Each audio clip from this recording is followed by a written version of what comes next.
사도신경으로 신앙 고백하십니다. 나는 전능하신 아버지 하나님 전지의 창조주를 믿습니다. 나는 그 유일하신 아들 우리 주 예수 그리스도를 믿습니다.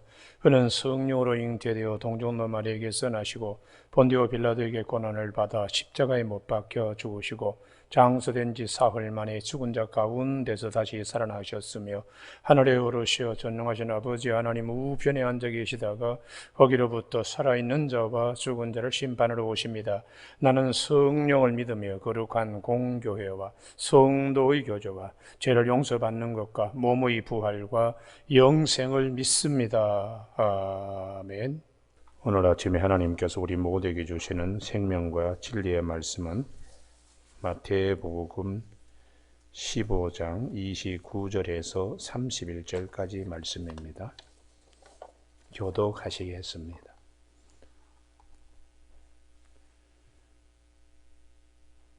마태복음 15장 29절 예수께서 거기서 떠나사 갈릴리 호숫가에 이르러 산에 올라가 거기 앉으시니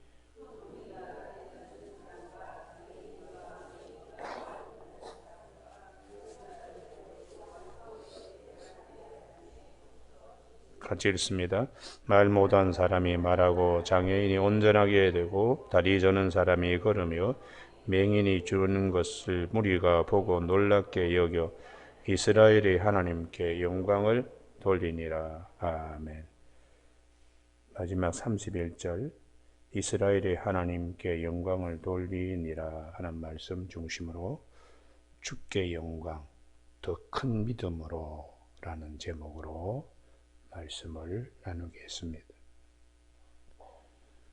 오늘 본문에 보면은 30절에 다리 저는 사람, 장애인, 맹인, 말 못하는 사람, 기타 여럿을 데리고 와서 사람들마다 다 부족한 부분이 있습니다. 다리가 성한 사람은 앞을 못 보고 또 듣지 못하는 사람은 또 다리를 졸고 그것뿐이겠습니까? 육신은 온전하더라도 마음은 병든 자들,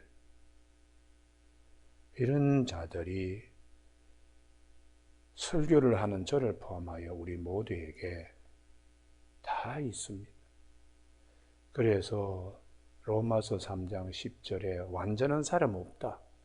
의인은 없나니 하나도 없다. 하나도 없다고 이걸 이제 깨치지 못하면 막 사는 거죠.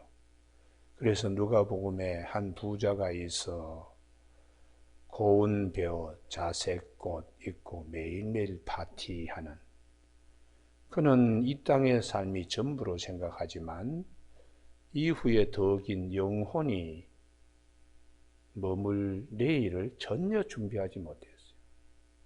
그러한 것으로 자기가 온전하게 이렇게 여기는 자들이 예수님 앞에 많이 나왔습니다. 저 부자 청년 같은 경우도 내가 어떻게 해서 영생을 얻을 수 있습니까? 그러면서 자기는 율법을 다 지켰는데 무엇이 더 부족합니까?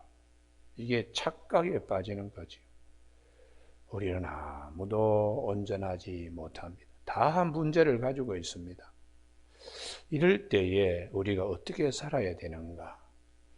문제 해결을 받는 것도 중요하지만 궁극적으로 오늘 아침에 오늘 마태복음 15장이 16장으로 넘어가는데 아주 중요한 연결고리가 주께 영광입니다. 그 마지막 31절에 보시면 이스라엘 하나님께 영광을 돌리니라. 고침받고 병 나았다 그래서 할렐루야 이거로서 끝나는 것이 아니라 하나님께 영광을 돌리는 삶은 어떤 삶인가? 이후에 마태복음 16장의 핵심이 십자가의 길을 따르는 겁니다. 그것이 최고의 영광이 되는 것입니다. 여러분, 그래서 우리가 이 히브리서 11장 6절에 믿음이 없이는 하나님을 기쁘시게 못하나니 주님께 믿고 나와서 30절 끝에 보시면 데리고 와서 예수의 발 앞에 앉힘에 고쳐 주시니 이게 믿음의 걸음으로 어떤 문제를 갖더라도 믿음으로 주님께 나왔을 때에 다 고쳐주셨습니다. 믿음으로 모든 것이 다 되는데 이 믿음은 주님과 연합되는 것인데요. 그것으로 끝나면 안 됩니다. 무사람들과 함께 너무 감사하고 기뻐서 다 주님께 영광을 돌린다. 그래서 우리가 이 믿음이 대단히 중요한데, 그러면 더 큰 믿음은 가난한 여인이 자기 귀신 들린 딸의 병을 고쳐주신 주님께 감사하고, 이 가난한 여인 참 믿음이 크도다 하는 것보다 더 큰 믿음은 무엇인가? 이것이 오늘 본문 말씀의 주께 영광에 우리에게 여운을 남기는 시편 119편 107절에 내 눈을 열어서 주의 법에 기이한 것을 보게 하시는 여운이 담겨 있는 말씀입니다. 그러면은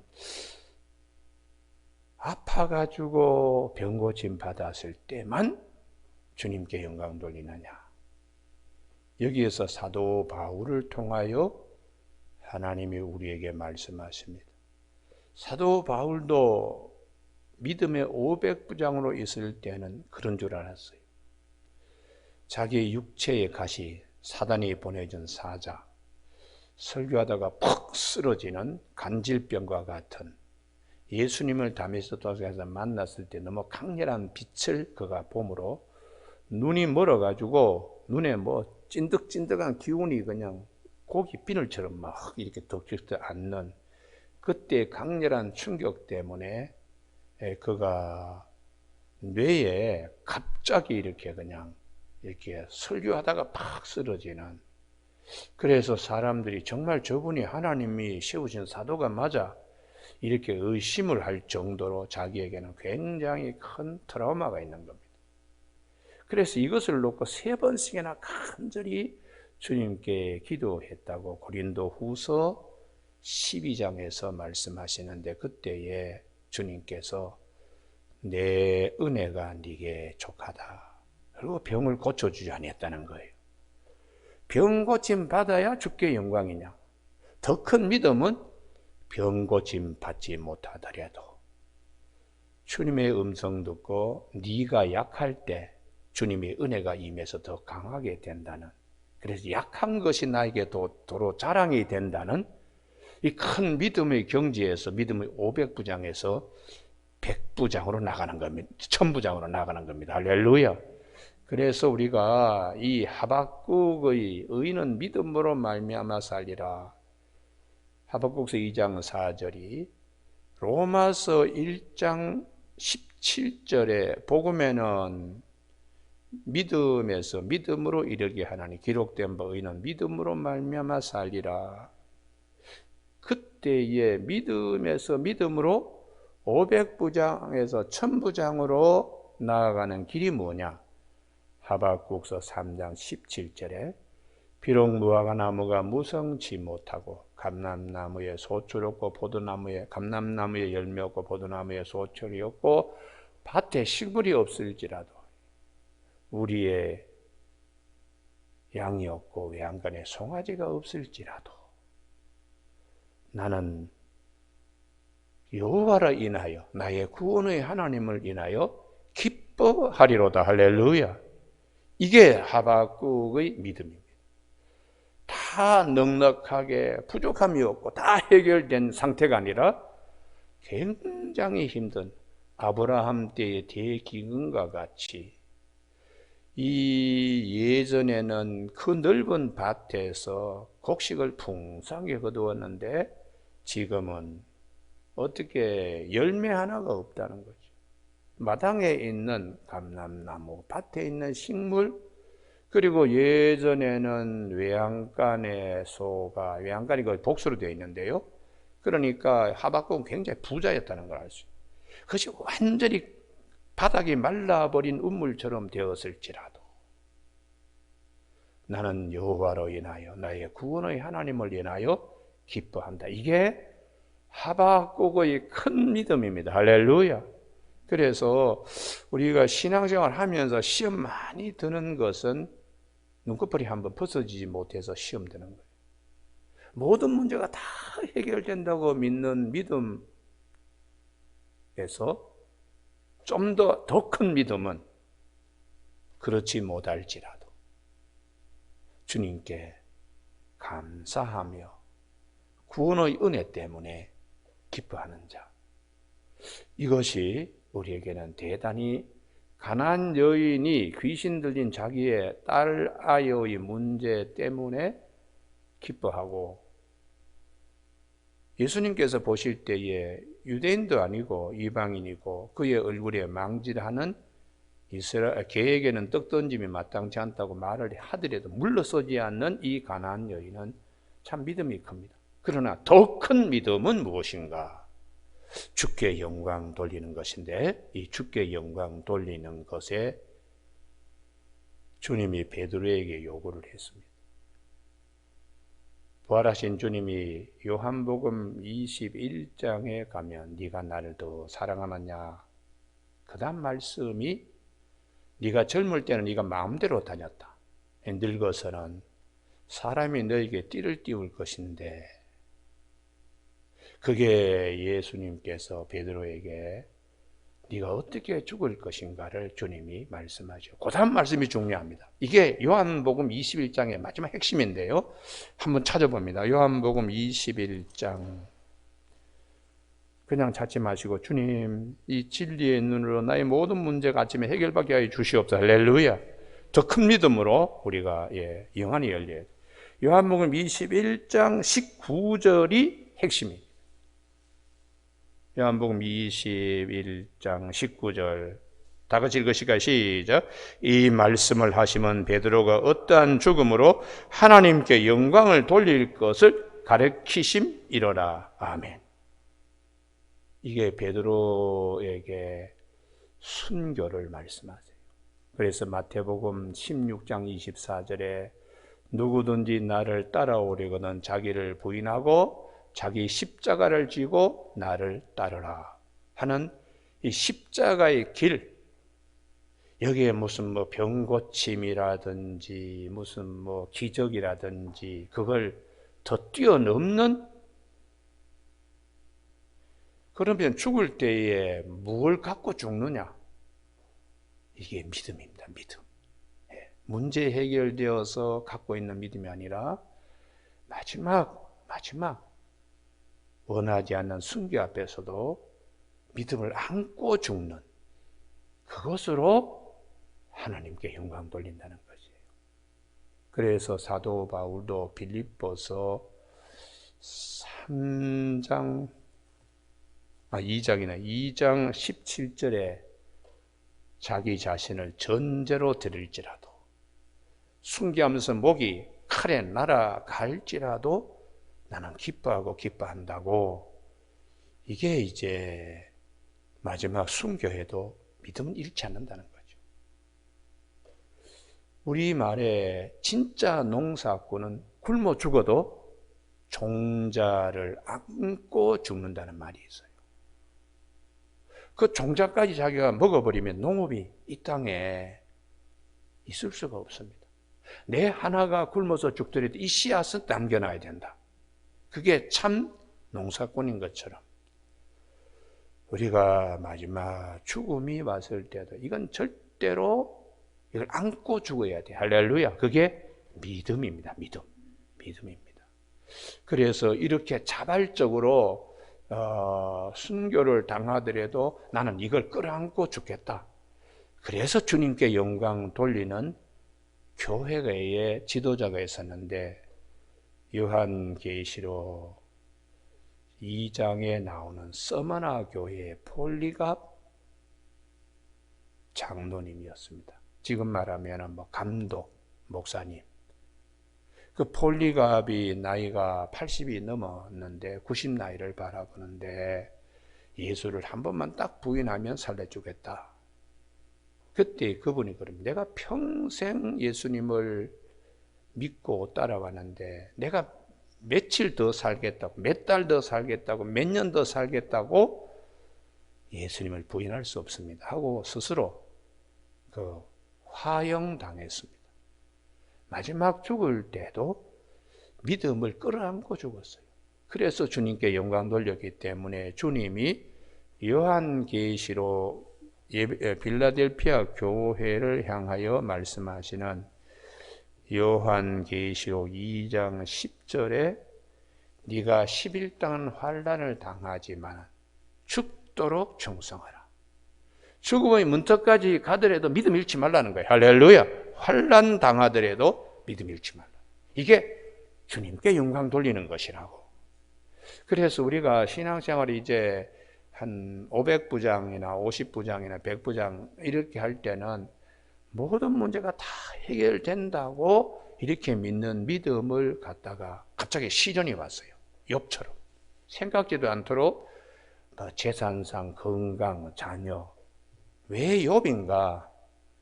욥이 그 몸이 앙상한 갈비뼈만 남아있는 처지에 들지라도 다른 거 다 떨어져 나가죠.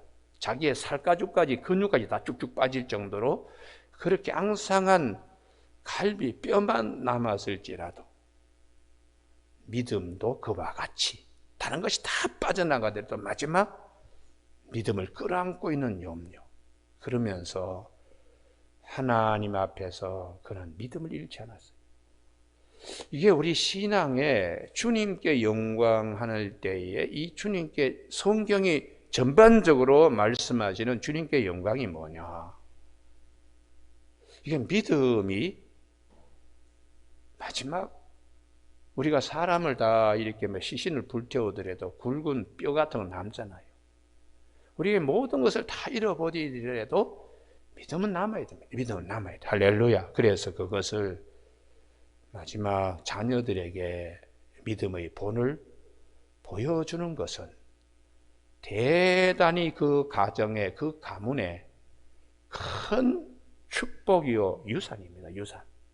그래서 사도 바울이 그의 참 믿음으로 낳은 아들, 참 아들 디모데를 내 외조모 로이스와 내 어머니 유니게 속에 있는 믿음이 너에게도 있음을 내가 보았다고 디모데 후서에서 디모데를 선정한 이유, 디모데를 후계자로 삼은 이유가 믿음을 딱 보고서 사도 바울이 그렇게 말씀하고 있습니다.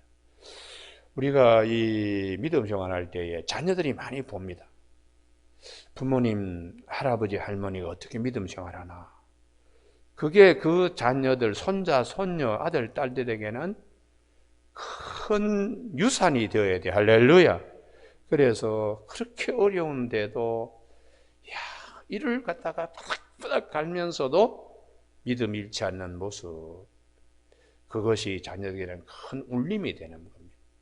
그래서 이제 초대교회에 예수님을 믿으면서 순교가 많이 있었습니다. 그래서 소아시아 지역에 특별히 예배서 교회, 사도 바울이 복음을 전가할 때 두라나 서원에서 또 그 회당에서 또 하다가 쫓겨나서 회당장 집 옆에 있는 그 복음을 전가, 거기서 이제 젊은이들이 은혜 받고 자기 고향에 가서 교회들을 세웠어요. 그 교회 가운데에 뭐 골레소 교회도 있고 히에라폴리스 교회도 있고 두아디라 라오디게아 교회, 이 교회는 사도 바울이 가본 적이 없습니다. 사도 바울이 에베소에서 목회할 때에 청년들이 은혜 받고 자기 고향에다 교회를 세웠는데, 그러나 기독교가 이제 박해를 받을 때에 순교자가 엄청나게 나왔죠. 그리고 이제 주후 313년경에 기독교가 공인이 되었습니다. 이제 예수를 믿어도 괜찮습니다. 그렇게 이제 공인이 되었을 때에, 그때에 그 손자, 손녀들이 어떻게 했는가? 우리 할아버지가, 그럼 몇 대조 할아버지 하지 계속해서 가정에 이제 그렇게 순교했다고. 저 바위에 피 흘리고 순교했다고. 그걸 대물림해서 할아버지 얼굴도 보지 못한 손자 손녀들이 교회를 다시 건립할 때 그 돌을, 할아버지 피가 거기에 묻었던 돌을 가져와서 교회의 주춧돌로 삼았어요. 그래서 우리가 믿음을 정말 잘 물려주는 것은 이게 굉장히 중요하기 때문에 오늘 아침에 모든 병을 다 고쳐주신 주님, 해결받아서 주께 영광인가. 16장으로 이제 넘어가면서 진짜 주님께 영광은 이 지경까지 따라와야 된다는 거예요. 그래서 베드로에게 비로소 내가 십자가에 3일 동안 죽으심을 당하고 3일 만에 부활하실 것을 말씀하시자 베드로가 깜짝 놀란 겁니다. 아니 이런 많은 기적을 행했는데 어떻게 돌아가신다고? 우리는 그러면 닭 쫓는 개들입니까? 저기 그 지붕을 닭 쫓는 뭐 개처럼 이렇게 그런 꼴입니까? 라고 이제 주님께 막 따지는 거죠. 이런 일이 있어서는 안 된다고. 그때 주님께서 진짜 영광이 뭐냐? 진짜 영광이 나를 따라오려거든 자기를 부인하고 자기 십자가를 지고 나를 쫓을 것이라. 이 말씀을 베드로가 아직까지도 완전히 육화시키지 못했어요. 그래서 요한복음 21장에 부활하신 주님이 베드로가 갈릴리 바다 가서 도로 어부가 되어가지고 그물 내릴 때에 그를 불러내시면서 정말 네가 나를 사랑하느냐? 그러면 하나님께 어떻게 영광을 돌려야 되는 것을 네가 알아야 된다. 그게 이제 마지막 요한복음 21장의 말씀입니다. 요한복음 21장 어떻게 하면 주께 영광을 돌리느냐 19절에 18절부터 제가 다시 봅니다. 내가 진실로 진실로 내게 이르노니 내가 젊어서는 스스로 띠뛰고 원하는 곳을 다녔거니와 아직까지 철이 들지 못하니까 뭐 이러지요. 늙어서는 내 팔을 벌리리니 산전수전 다 겪은 나이에는 이런 어려움이 오더라도 남이 내게 띠띠우고 원하지 아니하는 곳으로 데려가리라. 거꾸로 매달려서 이제 순교하는 베드로인데요. 이 말씀을 하시면 베드로가 어떠한 죽음으로 하나님께 영광을 돌릴 것을 가르치십니다. 더 큰 믿음으로 이것을 감당하는 베드로가 되게 주님이 하셨어요. 오늘 아침에 우리가 기도 제목들 반드시 이루어지길 주님을 축복합니다. 그 기도 제목이 때로는 지연될 수 있어요. 그리고 사도 바울처럼 영적으로 더 깊어지는 계기가 되도록 하나님은 또 말씀하실 수 있어요. 그럴 때에 여자여 내 믿음이 크도다 하는 것보다 더 큰 믿음, 더 큰 믿음으로 주께 영광 돌리는 길이 무엇인가? 그걸 우리가 깊이 생각하면 그 다음에 자유함이 있습니다. 내 길을 여호와께 맡기라. 그를 의지하면 그가 이루시고 또 여호와를 기뻐하라. 내 마음의 소원을 이루어 주시리로다. 그 소원이 뭔가 하면 주님께 영광, 주께 영광, 이렇게 우리가 귀결 지을 수가 있습니다. 오늘 아침에 우리가 더 큰 영광이 무엇인가? 주님께 더 큰 영광, 큰 믿음으로 마지막에 우리가 어려움을 겪어도 이것만은 절대로 내줄 수 없다. 그런 믿음을 다 갖는 저와 여러분이 되시길 주님의 이름으로 축복합니다. 기도하시겠습니다. 하나님 아버지, 우리 모두가 젊어서는 마음대로 다닙니다. 그러나 늙어서는 주님께 어떻게, 하나님께 어떻게 영광을 돌려야 될 것인가를 더 큰 믿음의 길로 나아가면서 우리가 고민하고 또 그것을 결실 맺어서 자녀들에게 가문의 큰 하늘의 신령한 복으로 유산으로 남길 수 있는 우리 모두가 되는 아침 되게 하여 주시기를 원하고 예수님의 이름으로 기도드립니다. 아멘. 하늘에 계신 우리 아버지, 아버지의 이름을 거룩하게 하시며 아버지의 나라가 오게 하시며 아버지의 뜻이 하늘에서와 같이 땅에서도 이루어지게 하소서. 오늘 우리에게 이루어갈 양식을 주시고 우리가 우리에게 잘못한 사람을 용서하여 준 것 같이 우리 죄를 용서하여 주시고 우리를 시험에 빠지지 않게 하시고 악에서 구하소서. 나라와 권능과 영광이 영원히 아버지의 것입니다. 아멘.